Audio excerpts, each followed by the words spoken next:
thì Châu tăng 4 cân lận. Châu nhìn vào Châu đi. Xin chào mọi người, Châu quay trở lại rồi đây. Và hôm nay thì Châu sẽ làm một cái video để trả lời một số câu hỏi mà mọi người rất hay hỏi Châu, đặc biệt là trong đợt nghỉ dịch này.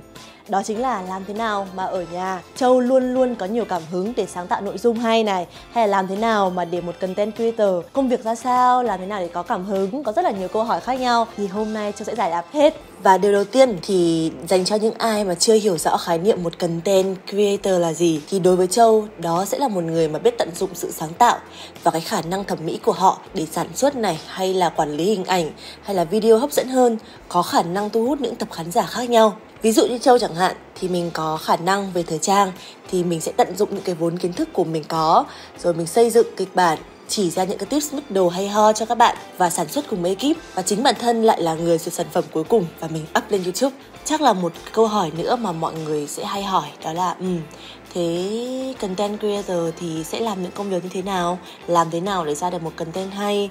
Có gặp khó khăn gì không? Hay là làm thế nào để vượt qua những khó khăn đấy? Thì Châu sẽ thử nói với mọi người trải nghiệm của mình nhé.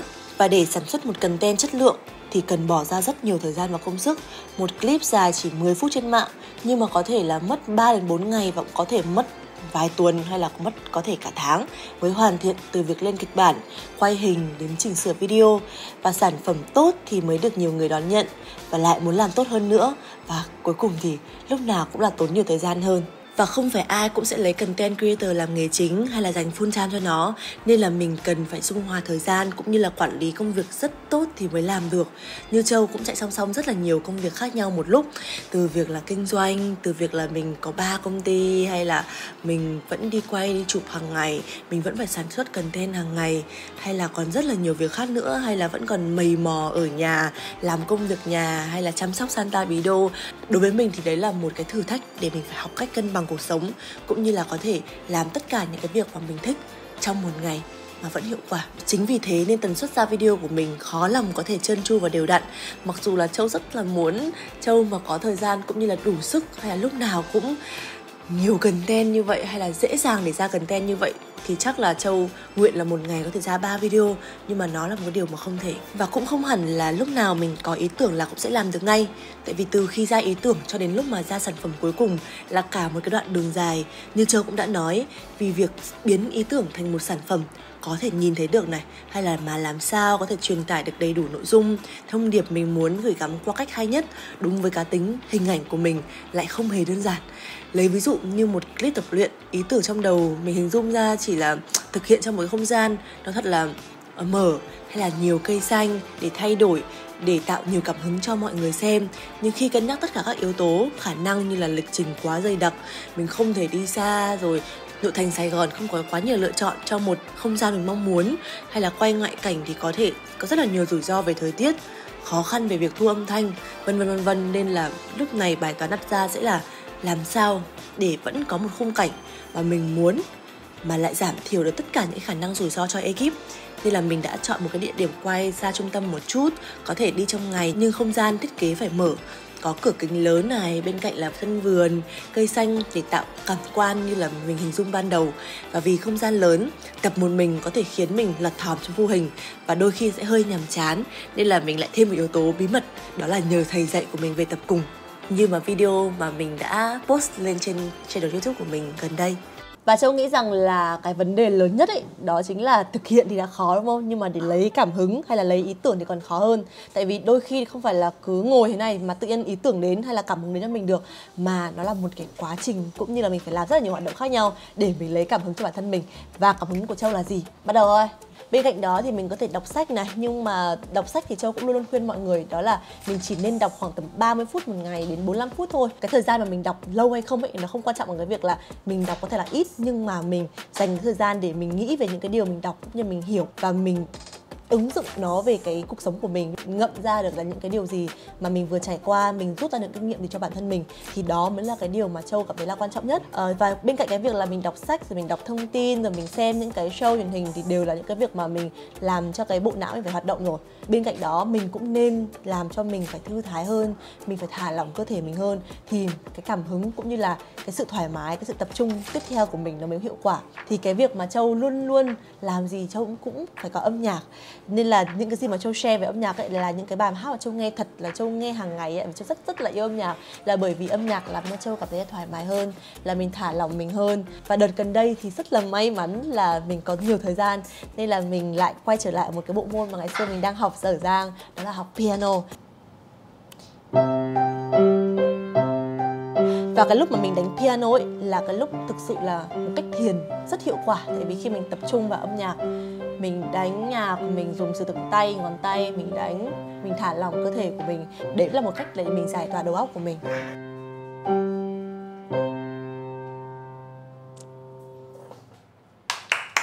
Thiền là một cái phương pháp mà để cho mình thả lỏng cơ thể, hoặc là để mình có thể nói chuyện những cái suy nghĩ mà mình đang còn rất là lộn xộn ở trong đầu.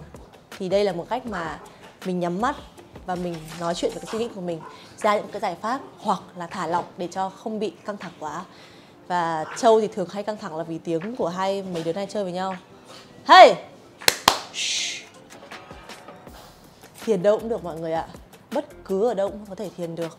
Và đôi khi là có cả tiếng của Santa Bido. Nhưng mà đấy cũng là một cái cách để mình phải học cách tập trung vào cái suy nghĩ của mình, học cách tập trung thả lỏng mà không để những cái tiếng ồn bên ngoài làm ảnh hưởng của chúng ta. Bên cạnh đó thì mình có thể là chạy ra ngoài chuẩn bị cái bữa tối cho nhà mình chuẩn bị bữa tối cho bản thân mình, hoặc là có thể là mình ra mình ôm Bido, Santa một lúc.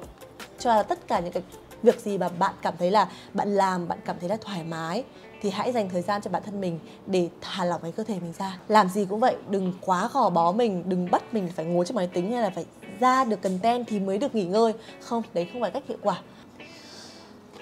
Mọi người có thể là pha một cái món yêu thích của mọi người. Còn Châu thì là nghiền cà phê. Cứ lúc nào mình cảm thấy là cần phải tỉnh táo hơn, cần có thêm năng lượng thì ra pha cốc cà phê thôi. Châu một ngày uống tận 2-3 ly lận.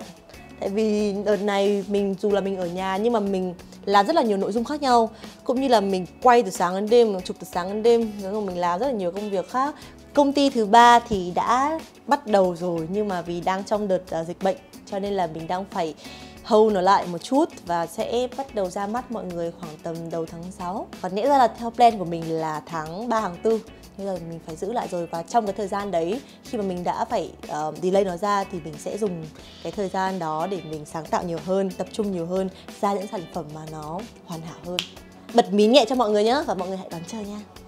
Quên khoe với mọi người là khi mà ở nhà chống dịch và sản xuất content cũng như là sản xuất nội dung, rồi là làm những công việc online, cộng thêm việc là chơi với Santa Bido này, nghỉ ngơi này, ăn uống này, nấu ăn này, làm việc nhà này, thiền này, tập này, thì Châu tăng 4 cân lận.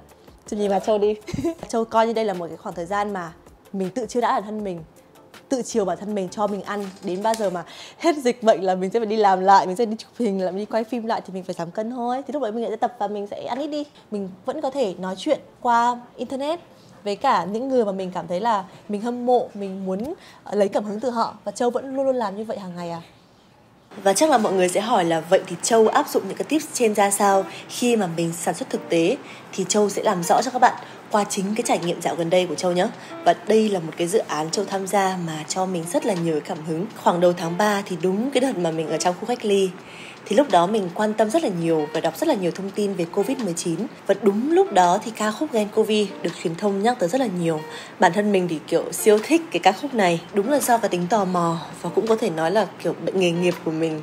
Nên là lập tức Châu sẽ tự hỏi là làm sao mà một người sản xuất lấy cảm hứng từ đâu để đưa một cái vấn đề xã hội quan trọng vào một cái giai điệu bài hát rất là dễ thương, rất là gần gũi để mọi người dễ dàng tiếp cận và ghi nhớ hơn. Và các bạn biết đấy, là tính Châu thì kiểu băn khoăn bất cứ một cái vấn đề gì thì mình phải tìm rõ ngọn ngành và phải khiến bản thân bị thuyết phục thì mới thôi. Và thế là Châu đã đi hỏi han rồi tìm hiểu ngay thì mới biết tới chị Huyền là người mà đã đứng sau toàn bộ dự án này.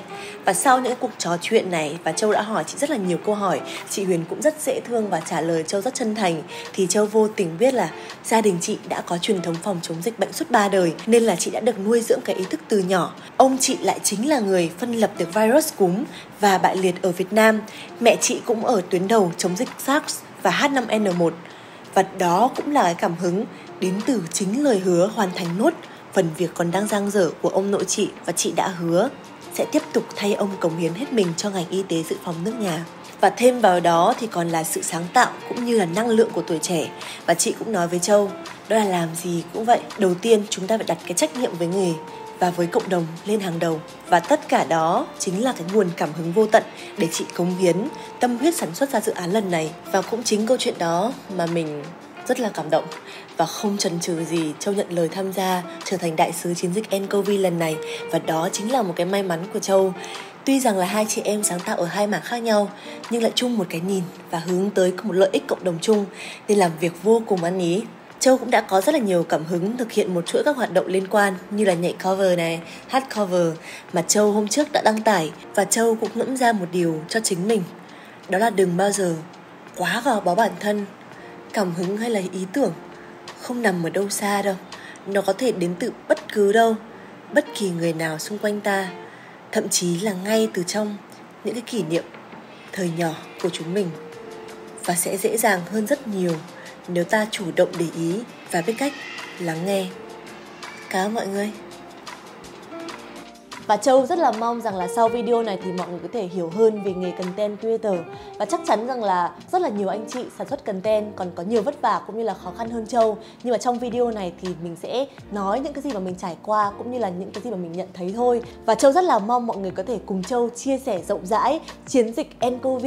Vì Châu tin đây là một cái chiến dịch rất là ý nghĩa cũng như là mình rất tâm huyết với dự án này. Và Châu tin rằng là tất cả mọi người chúng ta cùng đồng lòng cũng như là cùng chia sẻ những cái thông điệp ý nghĩa, lan tỏa những cái điều ý nghĩa thì cộng đồng sẽ khỏe mạnh cũng như là chúng ta có thể cùng nhau chiến thắng dịch bệnh.